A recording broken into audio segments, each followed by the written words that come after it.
광주 학동 건축물 붕괴 사고에 이어 이번 아파트 외벽 붕괴 사고도 원청사인 현대산업개발의 책임을 묻긴 쉽지 않아 보입니다. 안전사고 발생 시 사용자의 책임을 묻는 중대재해처벌법이 시행되기 전이기 때문인데요.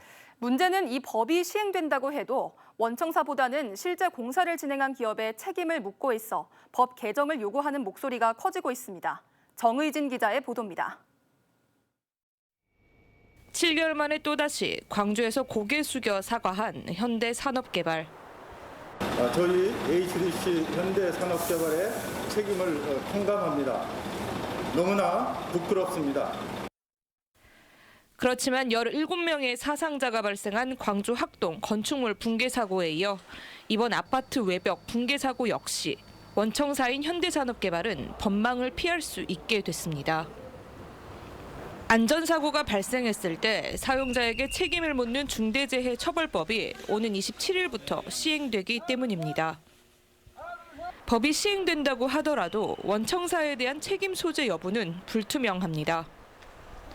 중대재해처벌법에 따르면 사업주나 경영 책임자는 종사자에게 중대산업재해가 발생하지 않도록 해야 하지만 시설이나 장비 등에 대한 실질적인 책임이 있는 경우로 한정했습니다.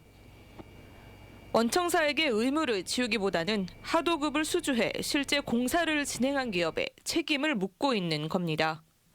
이제 그런 구체적인 문제에서 이제 경영 책임자에게 제대로 책임을 물어야 그래야 이제 실제로 이런 사고가 반복되지 않을 것이다라고 보기 때문에 이제 좀 경영 책임자의 책임을 더 강화하는 거.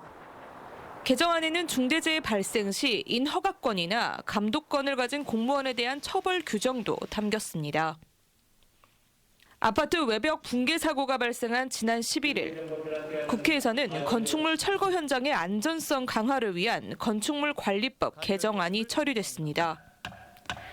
학동 사고 재발을 막기 위함이었는데 같은 날 또다시 현대산업개발의 공사 현장에서 인재가 발생하면서 여전한 안전 불감증이 재확인됐습니다.